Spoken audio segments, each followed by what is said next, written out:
California के जंगलों की आग पर काबू नहीं, रिहायशी इलाकों में भी आग ने तबाही मचाई। 6 लाख से ज्यादा लोग बेघर हुए। महाराष्ट्र और गुजरात में महा तूफान को लेकर अलर्ट। भारी बारिश के साथ 100 किलोमीटर प्रति घंटे की रफ्तार से चल सकती है हवा। तूफान और प्रदूषण को पीएम ने समीक्षा बैठक की।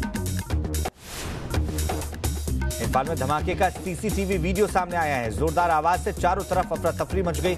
सब इंस्पेक्टर समेत 5 पुलिसकर्मी घायल। पाकिस्तान ने एक बार फिर से सीज फायर तोड़ा। पुंछ के केरनी सेक्टर में गोलीबारी की गई। सेना ने मुंहतोड़ जवाब दिया। बॉर्डर की सुरक्षा को लेकर सरकार का बड़ा फैसला। गुजरात से जम्मू कश्मीर तक तैनात होंगे 10,000 से ज्यादा जवान, सूत्रों से खबर। राजस्थान के रेगिस्तान में फ्रांस और इंडियन आर्मी का जॉइंट एक्सरसाइज। बीकानेर के महाजन फायरिंग रेंज में जवान जमकर पसीना बहा रहे हैं। महाराष्ट्र में बीजेपी और शिवसेना में घमासान जारी। शिवसेना नेता संजय राउत का बयान, कहा कि शिवसेना का ही सीएम होगा। सीएम पद पर पेंच फंसने के बाद मुंबई में बीजेपी कोर कमेटी की बैठक। बीजेपी अध्यक्ष ने कहा कि महायुति की ही सरकार बनेगी, सभी दलों को लेंगे साथ। एक बार फिर से प्याज की कीमतों ने आसमान छू लिया है। कई राज्यों में 100 रुपए प्रति किलो तक कीमत पहुंच चुकी है। नासिक की थोक मंडी में 37% प्याज के दाम बढ़ गए। चिली में सरकार के खिलाफ हजारों लोग सड़कों पर उतर आए। पुलिस और प्रदर्शनकारियों की भिड़ंत में कई लोग जख्मी। इराक में सरकार विरोधी आंदोलन तेज होता जा रहा है। बगदाद में पुलिस फायरिंग की 5 प्रदर्शनकारियों की मौत हो गई, 22 घायल हुए। ओडिशा के मयूरभंज में घोसाए गजराज का इंसानों पर हमला। जंगली हाथियों ने फसलों को नष्ट किया। प्रशासन के खिलाफ ग्रामीणों में आक्रोश। रुद्रप्रयाग में बदला मौसम का मिजाज। केदार धाम में भारी बर्फबारी। चारों तरफ बर्फ की सफेद चादर पसरी। नॉर्थ मैक्सिको में अमेरिकी मूल के 9 लोगों की गोली मारकर हत्या। हत्या के बाद गाड़ी में शव रखकर आग के हवाले किया गया। मरने वालों में 6 बच्चे शामिल हैं। आईआईटी मद्रास का कमाल, पहली बार स्टैंडिंग व्हील चेयर को लॉन्च किया गया। व्हील चेयर के सारे दिव्यांग हो सकते हैं खड़े।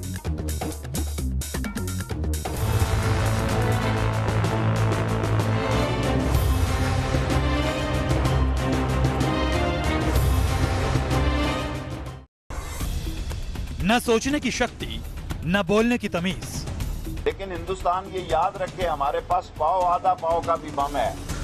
काम के ना काज के, दुश्मन दिमाग के। कश्मीर में 370 और 153 को खत्म किया। यह है पाकिस्तान के मंत्रियों की हालत। हिंदुस्तान से अदावत हो या कोई मातम, दिमाग पर रत्ती जोर नहीं डालना है। बस जो जुबान पर आए बोलते जाओ और फिर पूरी दुनिया में मजाक उड़वाओ। तुम्हारा रस का करंट लग गया। खैर, नाश्ते में बम फोड़ता है शेख चिल्ली। जब आग लगी नाश्ते में और जब नाश्ता जो फटा। संसद में गाली खाता है डब्बू जी।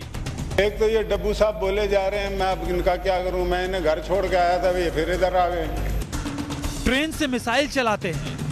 पाकिस्तान रेलवे मिसाइल बना सकता है जी। पब्लिक से जूते खाते हैं।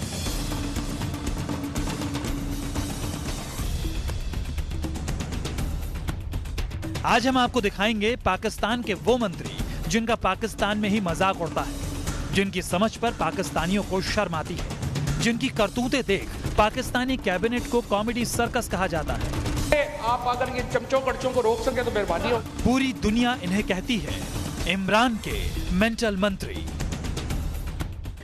खबर कट टू कट स्पेशल में आज हम आपके सामने लेकर आए हैं इमरान खान की वो कैबिनेट जिसे दुनिया कॉमेडी सर्कस कहती है। वो मंत्री जिनकी बातें सुनकर हंसी छूटती है। इस कड़ी में सबसे ताजा करतूत की है इमरान के मंत्री शेख रशीद ने। पाकिस्तान में हफ्ते भर पहले एक बड़ा दुखद ट्रेन हादसा हुआ। 73 लोगों की जान चली गई और जब मीडिया ने सवाल पूछा तो शेख चिल्ली यानी शेख रशीद के जुबान से निकला कि नाश्ते में ब्लास्ट हो गया था। जी हाँ, खाने में ब्लास्ट हो गया था। अब क्या नाश्ते में ब्लास्ट हो सकता है? और अगर हो सकता है तो क्या पूरी ट्रेन में आग लगा सकती है? क्या पाकिस्तानी नाश्ते में बम खाते हैं? पाकिस्तान के इस मेंटल मंत्री से अगर पूछें तो ये तो जनाब हाँ ही बोलेंगे। तारीख 31 अक्टूबर 2019, जगह पाकिस्तान का लियाकतपुर। हादसा तेजगांव एक्सप्रेस में आग। इस हादसे को जिसने देखा उसकी रूह कांप गई। एक पूरी ट्रेन धुधु कर जल रही थी। इस भीषण अग्निकांड के बीच से झुलसते पाकिस्तानियों की चीखें सुनाई दे रही। इस अग्निकांड में 73 लोगों की मौत हो गई, 100 से ज्यादा घायल हो गए। लेकिन पाकिस्तान के रेल मंत्री ने ऐसी दलील दी कि सोशल मीडिया पर उनका मजाक उड़ा। हादसे की वजह पूछी गई तो सुनिए इस कम अक्ल रेल मंत्री का जवाब। शेख रशीद कहते हैं, नाश्ते की वजह से ट्रेन में आग लग गई। जब आग लगी नाश्ते में, और जब नाश्ता जो फटा उससे दोनों ये जो है सिलेंडर और उनका चूल्हा फट गया। सुना आपने शेख रशीद की बेहुदा दलील। पहले नाश्ते में ब्लास्ट हुआ, नाश्ते में ब्लास्ट से चूल्हे में ब्लास्ट हुआ, और फिर चूल्हे के ब्लास्ट से ट्रेन में आग लगी। किसी को इस बेवकूफी पर यकीन नहीं हुआ। ये बयान देकर सोशल मीडिया पर ट्रोल हो गए। एक यूजर ने ट्वीट किया, आग लगी नाश्ते में, सिलेंडर फट गया, नाश्ते में बना क्या रहे थे, RDX। तो एक और यूजर ने लिखा, नाश्ता फट गया, ये पाकिस्तान की नई क्रांति है, धमाके वाला नाश्ता। इसे आप शेख रशीद की बेवकूफी समझें, कम अक्ल वाला बयान समझें, लेकिन एक सच ये भी है कि इतने बड़े हादसे पर शेख रशीद ने संवेदनहीनता दिखाई जो पाकिस्तान की तासीर में है। जरा सुनिए 1 नवंबर को शेख रशीद ने क्या कहा था। तेजगांव हादसे के ठीक बाद शेख चिल्ली को कुछ मालूम नहीं। इतना बड़ा हादसा हुआ, लोग मारे गए, रेल मंत्री बयान देने आए, लेकिन आंकड़े नहीं मालूम थे। बार बार पीछे खड़े अधिकारी से पूछ रहे थे, आखिर कहना क्या है। साहब कितना था कल? Sir 180 million, 130। शेख चिल्ली ने मीडिया को धमकाया। मीडिया ने हादसे को लेकर सवाल उठाए। शेख रशीद के इस्तीफे की मांग को सामने रखा तो वो मीडिया पर ही भड़क गए। सारे सवाल तूने तो नहीं करने ना, तूने तो नहीं ठेका लिया होगा। शेख चिल्ली की मीडिया ने की बेइज्जती। शेख रशीद की बेवकूफियों से मानो मीडिया भी आजिज आ गई थी। ऐसे रेल मंत्री को क्या सुनना, तो सवाल दाग दिए गए और शेख रशीद बार बार कहते रहे, कोई मेरी भी सुन लो। बात सुन लो, ठहर जो यार। ये है पाकिस्तान, और पाकिस्तान के मंत्री नाम और ओहदा जितना बड़ा है, दिमाग उतना ही छोटा, और इसी वजह से शेख रशीद को पाकिस्तान में शेख चिल्ली का तमगा दिया गया है। Team news nation. Sheikh Rashid को इमरान कैबिनेट में ओहदा तो बड़ा मिला है, लेकिन उनकी बातें और करतूत उतनी ही छोटी है। पाकिस्तानी मीडिया से लेकर आम जन के बीच शेख रशीद की रत्ती भर इज्जत नहीं है। कश्मीर पर प्रोपेगेंडा करने लंदन गए तो वहां अंडे पड़े, प्रोपेगेंडा नाकाम हुआ तो इस्लामाबाद में जूते पड़े। ऐसा लगता नहीं कि ये जनाब रेल मंत्री हैं, जोकर ज्यादा है। रेल से मिसाइल उड़ा दूंगा, 125 ग्राम का बम चला दूंगा, पब्लिक से जूते खाऊंगा, 15A को 153 बोल दूंगा। यह है पाकिस्तान के रेल मंत्री की बेवकूफियां, या यूं कहें कि कमअक्ली का बही खाता। जब से इमरान खान की सरकार में रेल मंत्री बने, तब से हर महीने एक न एक बेवकूफी को अंजाम दे देते हैं। जब कश्मीर से अनुच्छेद 370 हटाया गया तो पाकिस्तानियों ने लंदन तक में प्रोपेगेंडा किया। इस प्रोपेगेंडा में शामिल होने के लिए शेख रशीद भी गए थे, लेकिन उन्हें अंडे पड़ गए और जब इस्लामाबाद लौटे तो पब्लिक जूता लेकर मारने को दौड़ी। सोचिए कैसा होगा वो मुल्क जहां रेल मंत्री जान बचाने के लिए ट्रेन की तरह रफ्तार पकड़ लेते हैं। कश्मीर से अनुच्छेद 370 हटने के बाद मानो पूरा पाकिस्तान बौखला गया था, और इसी बौखलाहट में शामिल थे शेख रशीद, जो एक एक कर बेवकूफी भरे बयान दिए जा रहे थे।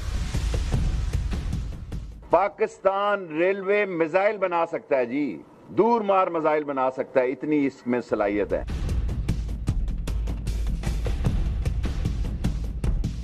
हमारे पास आधे आधे पाव के और पाव के भी एटॉमिक बम है। हमें पता है कि 1 इंच का इस्तेमाल करना है, आधे इंच का करना है, पौनी इंच का करना है या 2 इंच का करना है। कश्मीर पर दम भरकर बकवास कर रहे थे, लेकिन इतना नहीं पता था कि कश्मीर से आर्टिकल 15A हटाया गया है, 153 नहीं। कश्मीर में 370 और 153 को खत्म किया। ना, अपनी हंसी रोकिए मत। अभी तो पाकिस्तानी वजीर रेल का एक और कॉमेडी सर्कस बाकी है। हिंदुस्तान को धमकी दे रहे थे, लेकिन जुबान से निकला उई। तुम्हारा रस का करंट लग गया। खैर ना कोई अक्ल है, ना कोई तहजीब, सिर पर पागलपन सवार है और दिमाग है खाली। ये है इमरान के इन शेख चिल्ली की पहचान। Team news nation. पाकिस्तानी जमहूरियत के इन जोकरों में अगला नाम है पाकिस्तान के साइंस मिनिस्टर फवाद चौधरी का।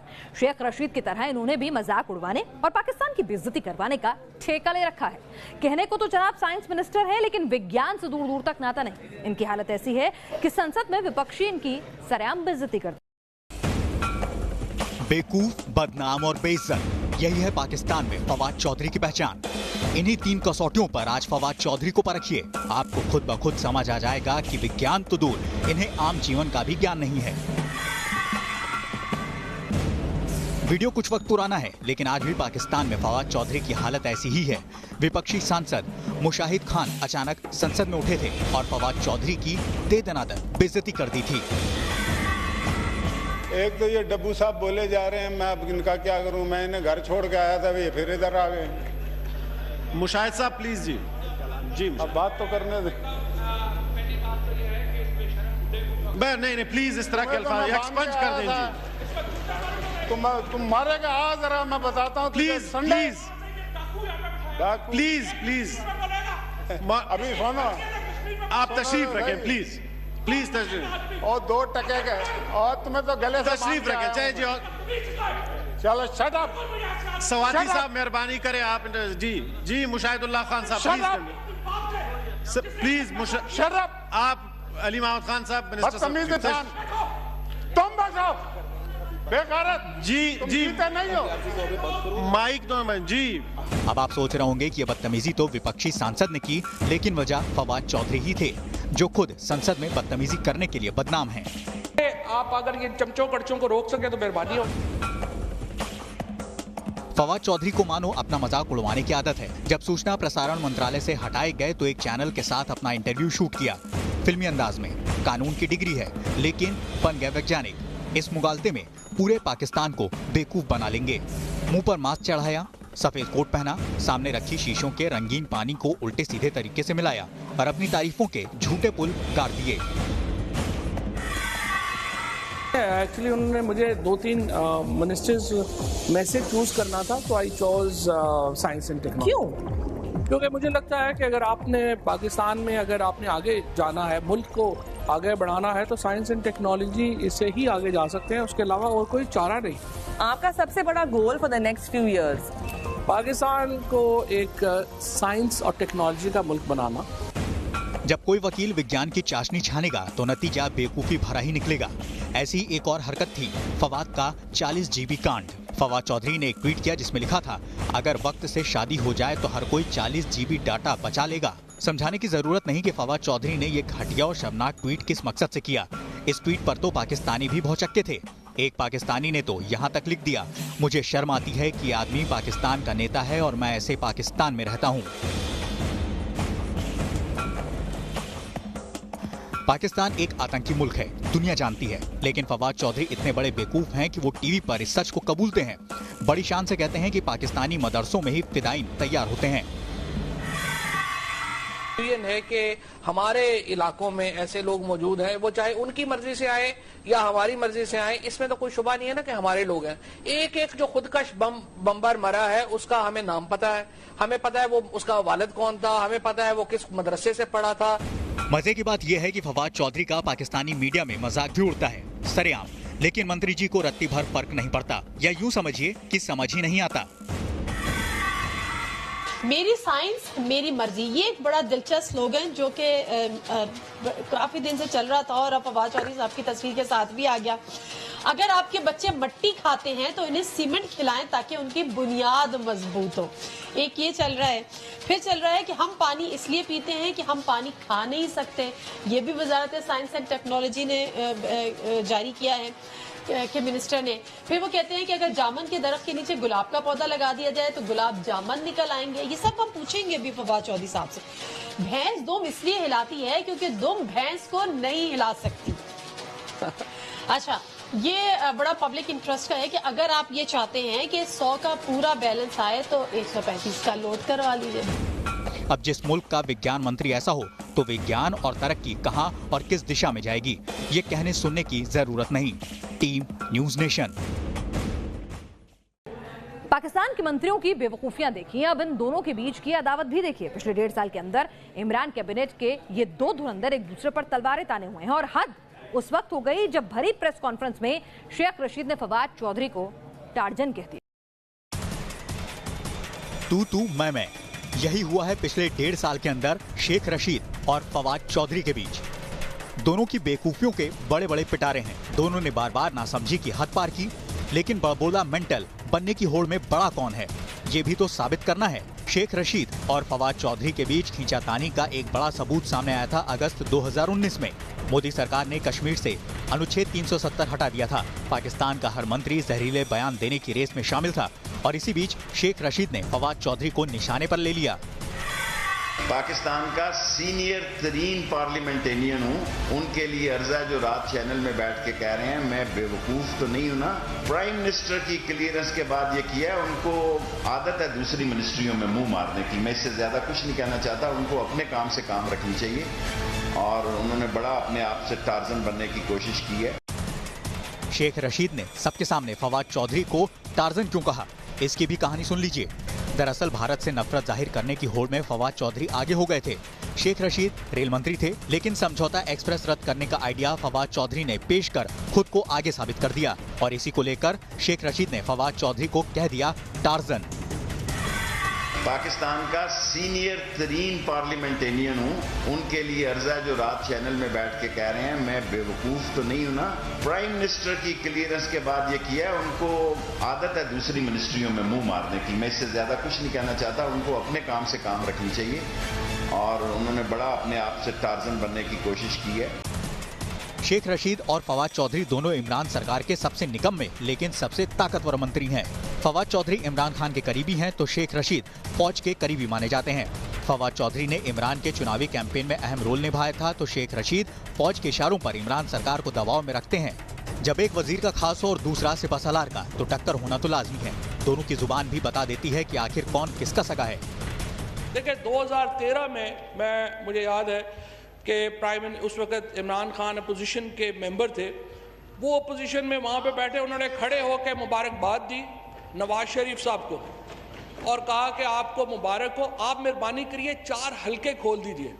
4 साल लगे फिर पीटीआई को 4 हलके खुलवाने में, फिर 40 के 40 खुल गए, वो एक अलग बात है। मैं आर्मी चीफ का एहसानमंद हूँ। कमर जावेद बाजवा साहब ने फौरी तौर पर हमारे जख्मियों को एयर एम्बुलेंस के जरिए रहीम यार खान और मुल्तान शिफ्ट किया। इस वक्त लियाकतपुर में कोई पेशेंट नहीं है। मजे की बात यह है कि दोनों के पास सबसे अहम मंत्रालय भी नहीं है। न इन दोनों में से किसी को वित्त मंत्रालय मिला, न गृह मंत्रालय। यहाँ तक कि रक्षा मंत्रालय से भी दोनों को दूर रखा गया, जिसका सीधा मतलब है कि इमरान भी जानते हैं कि शेख रशीद और फवाद चौधरी हैं काम के ना काज के, दुश्मन दिमाग के। Team news nation. अगर आप सोच रहे हैं कि सिर्फ इमरान के मंत्रियों का दिमागी संतुलन बिगड़ा हुआ है तो आप गलत हैं। खुद वजीर आजम भी पीछे नहीं। फर्क इतना है कि शेख रशीद और फवाद चौधरी पाकिस्तान के अंदर रहकर अपनी छोटी बुद्धि का सबूत देते हैं, तो इमरान बड़े मंच पर बड़े गूफअप करते हैं। अर्थव्यवस्था चौपट कर दी, पाकिस्तान को कंगाल कर दिया, कश्मीर पर प्रोपेगेंडा नहीं कर पाए, फौज की कठपुतली बनी। इन सब गुनाहों के लिए पाकिस्तान की आवाम इमरान को माफ करती आई थी, लेकिन तालिबान खान ने जब अपनी कम समझ के चलते पाकिस्तान की बेइज्जती कराई तो पूरा पाकिस्तान खफा हो गया और सिलसिले का आगाज हुआ था इमरान के विदेश दौरों से। दुनिया की कूटनीति का बड़ा मंच था। इमरान बड़ी बड़ी बातें कर रहे थे, लेकिन भूल ही भूल गए जर्मनी और जापान की सीमाएं मिला दी। Germany and Japan killed millions of their civilians until after the Second World War they decided that they would have on the border region of Germany and Japan they had joint industries. हम आपको बता दें कि Germany और Japan के बीच 9,700 kilometre का फासला है। ये बात 5वीं क्लास के बच्चे को भी पता होगी, लेकिन अफसोस पाकिस्तान के वजीर आजम के दिमाग से परे पाकिस्तान लौटे तो किसी को भी ये इंटरनेशनल बेइज्जती बर्दाश्त नहीं हुई। जापान ईस्ट एशिया में है, जर्मनी यूरोप में है। प्राइम मिनिस्टर कह रहे हैं वो दोनों नेबर्स हैं। प्राइम मिनिस्टर हिस्ट्री हमें बताती है वर्ल्ड वॉर 2 में वो दोनों एक ही टीम में थे। प्राइम मिनिस्टर कह रहे हैं वो एडवर्सरीज थे। सरकार की बैठक में ballet dancer. Team news nation. हमारी इस खास पेशकश में फिलहाल के लिए इतना ही। देश और दुनिया की तमाम अहम खबरों के लिए आप बने रहिए न्यूज नेशन के साथ।